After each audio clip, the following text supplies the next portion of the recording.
à la reine.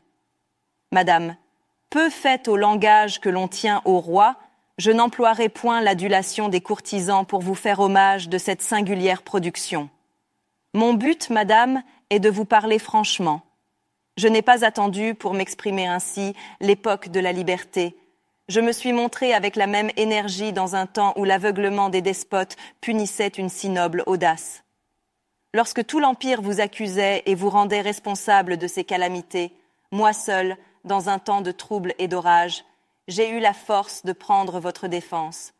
Je n'ai jamais pu me persuader qu'une princesse, élevée au sein des grandeurs, eût tous les vices de la bassesse. Oui, madame, lorsque j'ai vu le glaive levé sur vous, j'ai jeté mes observations entre ce glaive et la victime. Mais aujourd'hui, que je vois qu'on observe de près la foule de mutins soudoyés et qu'elle est retenue par la crainte des lois, je vous dirai, madame, ce que je ne vous aurais pas dit alors. Si l'étranger porte le fer en France, vous n'êtes plus à mes yeux cette reine faussement inculpée, cette reine intéressante, mais une implacable ennemie des Français. Ah, madame, songez que vous êtes mère et épouse. Employez tout votre crédit pour le retour des princes. Ce crédit, si sagement appliqué, raffermit la couronne du père, la conserve au fils et vous réconcilie l'amour des Français. Cette digne négociation est le vrai devoir d'une reine. L'intrigue, la cabale, les projets sanguinaires précipiteront à votre chute si l'on pouvait vous soupçonner capable de semblables desseins. Qu'un plus noble emploi, madame, vous caractérise, excite votre ambition et fixe vos regards. Il n'appartient qu'à celle que le hasard a élevée à une place éminente, de donner du poids à l'essor des droits de la femme et d'en accélérer les succès. Si vous étiez moins instruite, madame, je pourrais craindre que vos intérêts particuliers ne l'emportassent sur ceux de votre sexe. Vous aimez la gloire, songez, madame, que les plus grands crimes s'immortalisent comme les plus grandes vertus. Mais quelle différence de célébrité dans les fastes de l'histoire! L'une est sans cesse prise pour exemple, et l'autre est éternellement l'exécration du genre humain.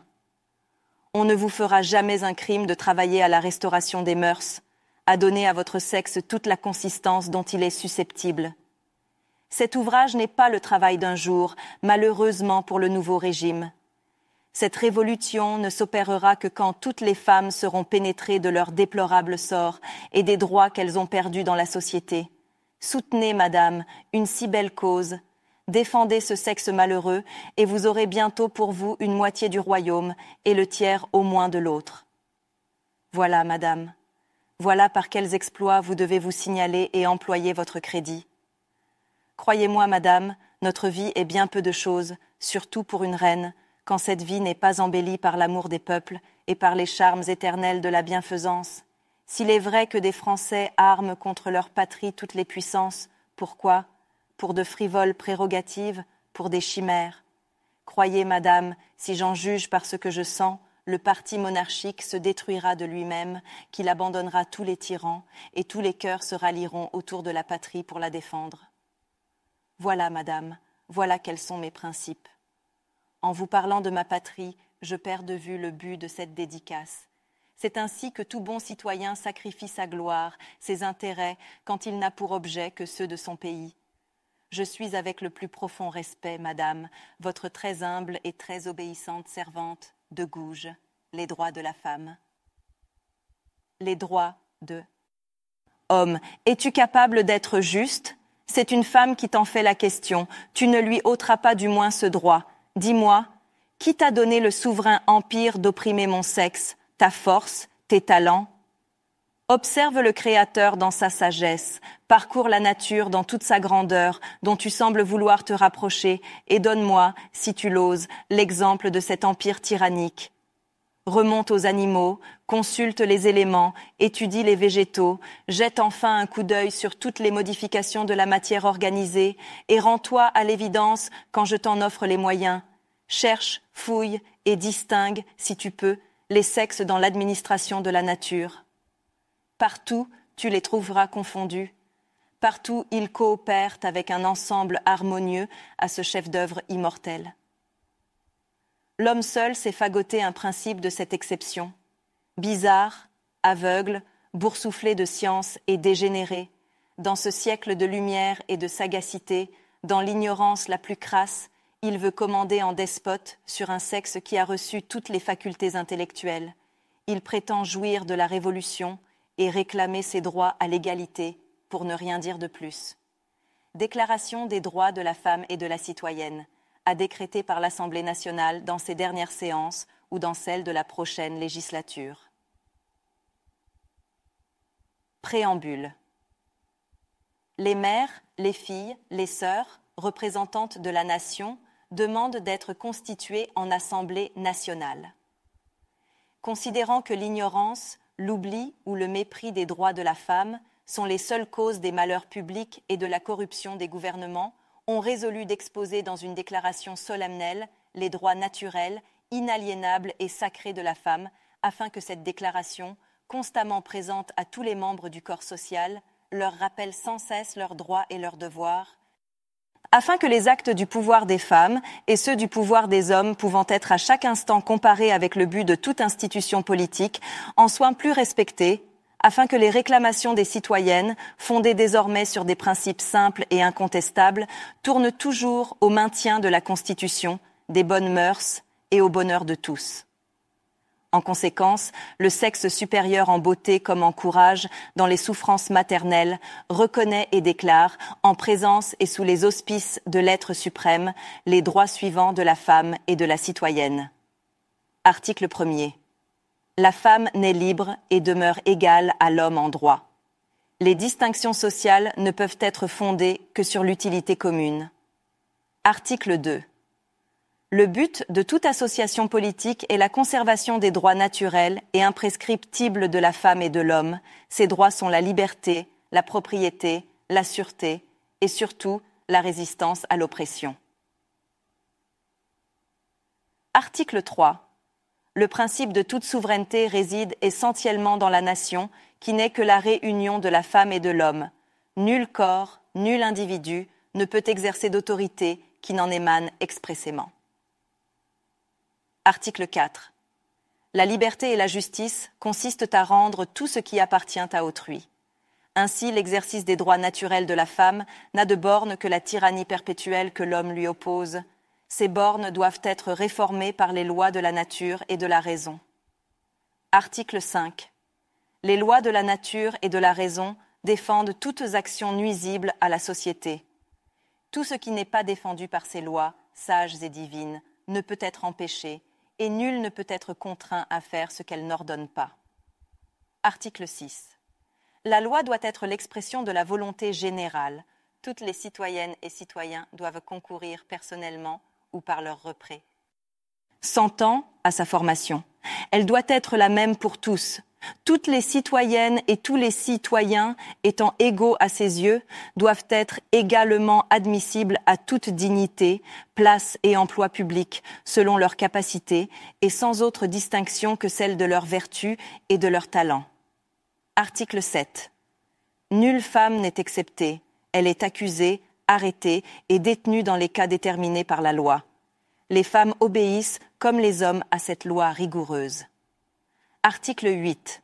La loi ne doit établir que des peines strictement et évidemment nécessaires, et nul ne peut être puni qu'en vertu d'une loi établie et promulguée antérieurement au délit et légalement appliquée aux femmes. Article 9.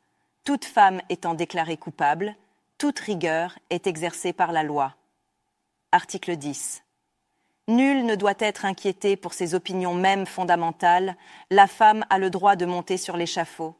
Elle doit avoir également celui de monter à la tribune, pourvu que ces manifestations ne troublent pas l'ordre public établi par la loi. Article 11.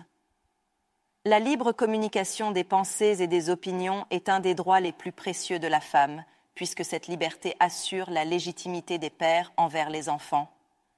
Toute citoyenne peut donc dire librement « Je suis mère d'un enfant qui vous appartient », sans qu'un préjugé barbare la force à dissimuler la vérité, sauf à répondre de l'abus de cette liberté dans les cas déterminés par la loi. Article 12. La garantie des droits de la femme et de la citoyenne nécessite une utilité majeure. Cette garantie doit être instituée pour l'avantage de tous, et non pour l'utilité particulière de celle à qui elle est confiée. Article 13. Pour l'entretien de la force publique et pour les dépenses d'administration, les contributions de la femme et de l'homme sont égales. Elle a part à toutes les corvées, à toutes les tâches pénibles. Elle doit donc avoir de même part à la distribution des places, des emplois, des charges, des dignités et de l'industrie. Article 14. Les citoyennes et citoyens ont le droit de constater par eux-mêmes ou par leurs représentants la nécessité de la contribution publique. Les citoyennes ne peuvent y adhérer que par l'admission d'un partage égal, non seulement dans la fortune, mais encore dans l'administration publique, et de déterminer la quotité, l'assiette, le recouvrement et la durée de l'impôt. Article 15. La masse des femmes, coalisée pour la contribution à celle des hommes, a le droit de demander compte à tout agent public de son administration. Article 16. Toute société dans laquelle la garantie des droits n'est pas assurée, ni la séparation des pouvoirs déterminée, n'a point de constitution. La constitution est nulle si la majorité des individus qui composent la nation n'a pas coopéré à sa rédaction. Article 17. Les propriétés sont à tous les sexes réunis ou séparés. Elles ont pour chacun un droit inviolable et sacré. Nul ne peut en être privé comme vrai patrimoine de la nature, si ce n'est lorsque la nécessité publique, légalement constatée, l'exige évidemment, et sous la condition d'une juste et préalable indemnité. Postambule. Femme, réveille-toi. Le tocsin de la raison se fait entendre dans tout l'univers. Reconnais tes droits. Le puissant empire de la nature n'est plus environné de préjugés, de fanatisme, de superstitions et de mensonges. Le flambeau de la vérité a dissipé tous les nuages de la sottise et de l'usurpation. L'homme esclave a multiplié ses forces, a eu besoin de recourir aux tiennes pour briser ses fers. Devenu libre, il est devenu injuste envers sa compagne. Ô femme, femme, quand cesserez-vous d'être aveugle ? Quels sont les avantages que vous avez recueillis dans la Révolution ? Un mépris plus marqué, un dédain plus signalé. Dans les siècles de corruption, vous n'avez régné que sur la faiblesse des hommes. Votre empire est détruit. Que vous reste-t-il donc ? La conviction des injustices de l'homme, la réclamation de votre patrimoine fondé sur les sages décrets de la nature. Qu'auriez-vous à redouter pour une si belle entreprise ? Le bon mot du législateur des noces de Cana ? Craignez-vous que nos législateurs français, correcteurs de cette morale, longtemps accrochés aux branches de la politique, mais qui n'est plus de saison, ne vous répètent, femmes, qu'y a-t-il de commun entre vous et nous ? Tout, auriez-vous à répondre. S'ils s'obstinaient, dans leur faiblesse, à mettre cette inconséquence en contradiction avec leurs principes, opposez courageusement la force de la raison aux vaines prétentions de supériorité. Réunissez-vous sous les étendards de la philosophie, déployez toute l'énergie de votre caractère, et vous verrez bientôt ces orgueilleux, non serviles adorateurs rampant à vos pieds, mais fiers de partager avec vous les trésors de l'être suprême. Quelles que soient les barrières que l'on vous oppose, il est en votre pouvoir de les affranchir. Vous n'avez qu'à le vouloir. Passons maintenant à l'effroyable tableau de ce que vous avez été dans la société. Et puisqu'il est question en ce moment d'une éducation nationale, voyons si nos sages législateurs penseront sainement sur l'éducation des femmes. Les femmes ont fait plus de mal que de bien. La contrainte et la dissimulation ont été leur partage. Ce que la force leur avait ravi, la ruse leur a rendu. Elles ont eu recours à toutes les ressources de leur charme, et le plus irréprochable ne leur résistait pas. Le poison, le fer, tout leur était soumis. Elles commandaient au crime comme à la vertu. Le gouvernement français, surtout, a dépendu pendant des siècles de l'administration nocturne des femmes. Le cabinet n'avait point de secret pour leur indiscrétion. Ambassade, commandement, ministère, présidence, pontificat, cardinalat, enfin, tout ce qui caractérise la sottise des hommes, profane et sacré, tout a été soumis à la cupidité et à l'ambition de ce sexe autrefois méprisable et respecté, et depuis la Révolution, respectable et méprisé. Dans cette sorte d'antithèse, que de remarques n'ai-je point à offrir. Je n'ai qu'un moment pour les faire, mais ce moment fixera l'attention de la postérité la plus reculée. Sous l'Ancien Régime, tout était vicieux, tout était coupable. Mais ne pourrait-on pas apercevoir l'amélioration des choses dans la substance même des vices ? Une femme n'avait besoin que d'être belle ou aimable. Quand elle possédait ces deux avantages, elle voyait 100 fortunes à ses pieds. Si elle n'en profitait pas, elle avait un caractère bizarre ou une philosophie peu commune qui la portait au mépris des richesses. Alors, elle n'était plus considérée que comme une mauvaise tête. La plus indécente se faisait respecter avec de l'or. Le commerce des femmes était une espèce d'industrie reçue dans la première classe qui désormais n'aura plus de crédit. S'il en avait encore, la révolution serait perdue et sous de nouveaux rapports, nous serions toujours corrompus. Cependant, la raison peut-elle se dissimuler que tout autre chemin à la fortune est fermé à la femme que l'homme achète, comme l'esclave sur les côtes d'Afrique. La différence est grande, on le sait. L'esclave commande au maître, mais si le maître lui donne la liberté sans récompense et à un âge où l'esclave a perdu tous ses charmes, que devient cet infortuné ? Le jouet du mépris, les portes mêmes de la bienfaisance lui sont fermées, elle est pauvre et vieille, dit-on. Pourquoi n'a-t-elle pas su faire fortune ? D'autres exemples encore plus touchants s'offrent à la raison. Une jeune personne sans expérience, séduite par un homme qu'elle aime, abandonnera ses parents pour le suivre. L'ingrat la laissera après quelques années, et plus elle aura vieilli avec lui, plus son inconstance sera inhumaine. Si elle a des enfants, il l'abandonnera de même. S'il est riche, il se croira dispensé de partager sa fortune avec ses nobles victimes. Si quelque engagement le lie à ses devoirs, il en violera la puissance en espérant tout des lois. S'il est marié, tout autre engagement perd ses droits. Quelle loi reste-t-il donc à faire pour extirper le vice jusque dans la racine ? Celle du partage des fortunes entre les hommes et les femmes et de l'administration publique. On conçoit aisément que celle qui est née d'une famille riche gagne beaucoup avec l'égalité des partages, mais celle qui est née d'une famille pauvre avec du mérite et des vertus, quel est son lot ? La pauvreté et l'opprobre. Si elle n'excelle pas précisément en musique ou en peinture, elle ne peut être admise à aucune fonction publique, quand elle en aurait toute la capacité. Je ne veux donner qu'un aperçu des choses, je les approfondirai dans la nouvelle édition de mes ouvrages politiques que je me propose de donner au public dans quelques jours, avec des notes. Je reprends mon texte quant aux mœurs. Le mariage est le tombeau de la confiance et de l'amour. La femme mariée peut impunément donner des bâtards à son mari, et la fortune qui ne leur appartient pas. Celle qui ne l'est pas n'a qu'un faible droit. Les lois anciennes et inhumaines lui refusaient ce droit sur le nom et sur le bien de leur père, pour ses enfants, et l'on n'a pas fait de nouvelles lois sur cette matière. Si tenter de donner à mon sexe une consistance honorable et juste est considéré dans ce moment comme un paradoxe de ma part, et comme tenter l'impossible, je laisse aux hommes à venir la gloire de traiter cette matière. Mais, en attendant, on peut la préparer par l'éducation nationale, par la restauration des mœurs et par les conventions conjugales. Forme du contrat social de l'homme et de la femme. Nous, N et N, mus par notre propre volonté, nous unissons pour le terme de notre vie et pour la durée de nos penchants mutuels, aux conditions suivantes. Nous entendons et voulons mettre nos fortunes en communauté, en nous réservant cependant le droit de les séparer en faveur de nos enfants et de ceux que nous pourrions avoir d'une inclination particulière, reconnaissant mutuellement que notre bien appartient directement à nos enfants, de quelque lit qu'ils sortent, et que tous indistinctement ont le droit de porter le nom des pères et mères qui les ont avoués, et nous nous imposons de souscrire à la loi qui punit l'abnégation de son propre sang.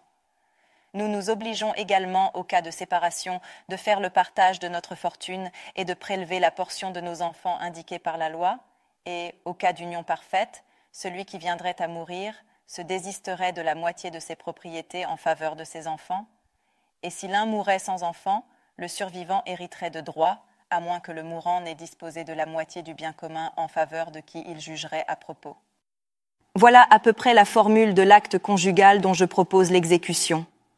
À la lecture de ce bizarre écrit, je vois s'élever contre moi les Tartuffes, les Bégueules, le clergé et toute la séquelle infernale. Mais combien il offrira aux sages de moyens moraux pour arriver à la perfectibilité d'un gouvernement heureux. J'en vais donner en peu de mots la preuve physique. Le riche épicurien sans enfant trouve fort bon d'aller chez son voisin pauvre augmenter sa famille. Lorsqu'il y aura une loi qui autorisera la femme du pauvre à faire adopter aux riches ses enfants, les liens de la société seront plus resserrés et les mœurs plus épurées. Cette loi conservera peut-être le bien de la communauté et retiendra le désordre qui conduit tant de victimes dans les hospices de l'opprobre, de la bassesse et de la dégénération des principes humains, où, depuis longtemps, gémit la nature. Que les détracteurs de la saine philosophie cessent donc de se récrier contre les mœurs primitives ou qu'ils aillent se perdre dans la source de leurs citations. Je voudrais encore une loi qui avantageât les veuves et les demoiselles trompées par les fausses promesses d'un homme à qui elles se seraient attachées. Je voudrais, dis-je, que cette loi forçât un inconstant à tenir ses engagements ou à une indemnité proportionnelle à sa fortune. Je voudrais encore que cette loi fût rigoureuse contre les femmes, du moins pour celles qui auraient le front de recourir à une loi qu'elles auraient elles-mêmes enfreinte par leur inconduite, si la preuve en était faite. Je voudrais en même temps, comme je l'ai exposé dans Le bonheur primitif de l'homme en 1788, que les filles publiques fussent placées dans des quartiers désignés. Ce ne sont pas les femmes publiques qui contribuent le plus à la dépravation des mœurs, ce sont les femmes de la société. En restaurant les dernières, on modifie les premières. Cette chaîne d'union fraternelle offrira d'abord le désordre, mais par la suite, elle produira à la fin un ensemble parfait.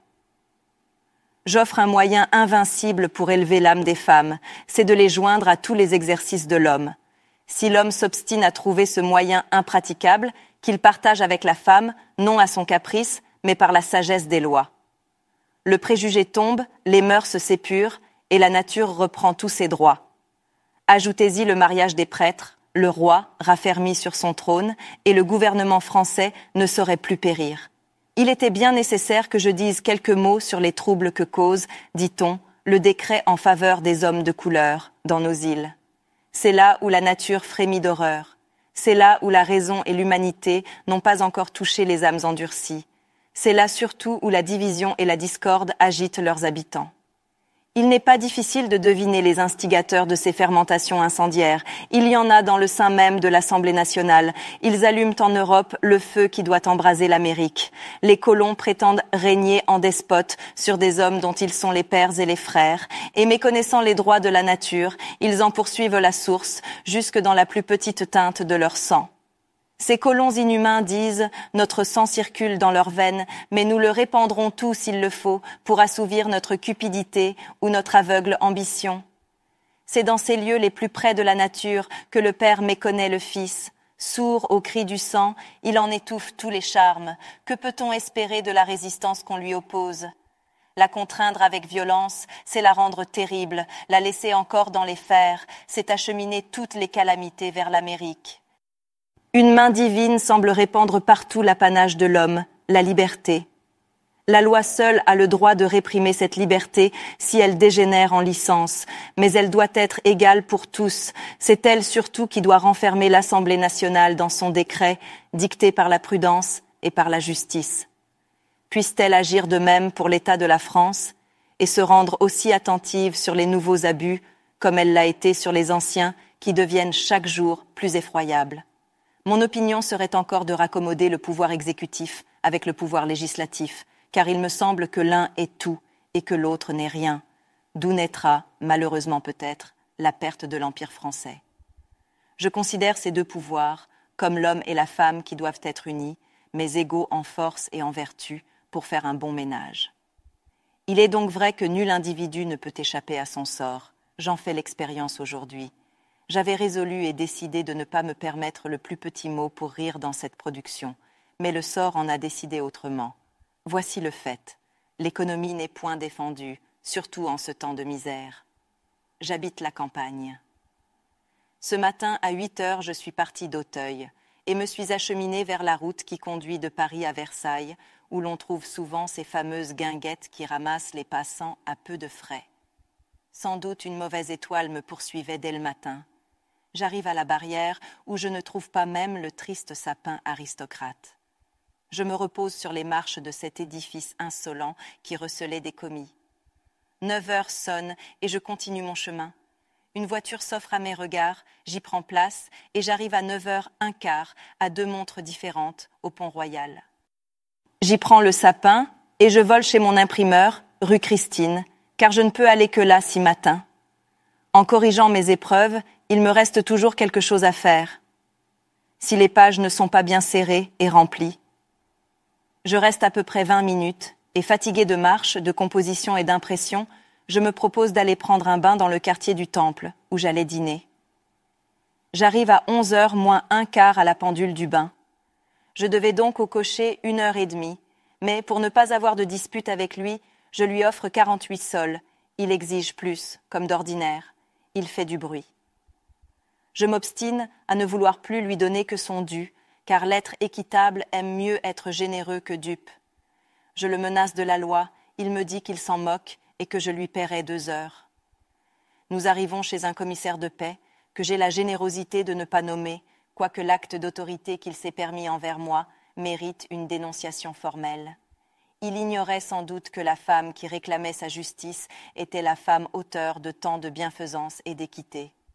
Sans avoir égard à mes raisons, il me condamne impitoyablement à payer au cocher ce qu'il demandait.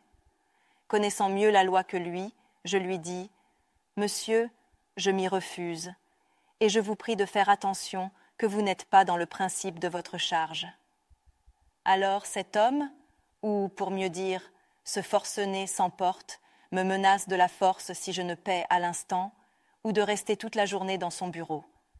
Je lui demande de me faire conduire au tribunal de département ou à la mairie, ayant à me plaindre de son coup d'autorité. Le grave magistrat, en redingote poudreuse et dégoûtante comme sa conversation, m'a dit plaisamment « Cette affaire ira sans doute à l'Assemblée nationale ?»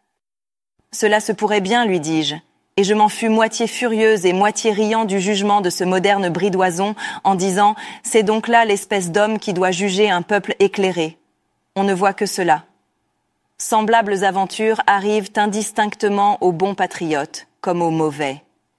Il n'y a qu'un cri sur les désordres des sections et des tribunaux. La justice ne se rend pas, la loi est méconnue, et la police se fait, Dieu sait comment. On ne peut plus retrouver les cochers à qui l'on confie des effets. Ils changent les numéros à leur fantaisie, et plusieurs personnes, ainsi que moi, ont fait des pertes considérables dans les voitures. Sous l'Ancien Régime, quel que fût son brigandage, on trouvait la trace de ces pertes en faisant un appel nominal des cochers et par l'inspection exacte des numéros. Enfin, on était en sûreté. Que font ces juges de paix ? Que font ces commissaires, ces inspecteurs du nouveau régime ? Rien que des sottises et des monopoles. L'Assemblée nationale doit fixer toute son attention sur cette partie qui embrasse l'ordre social.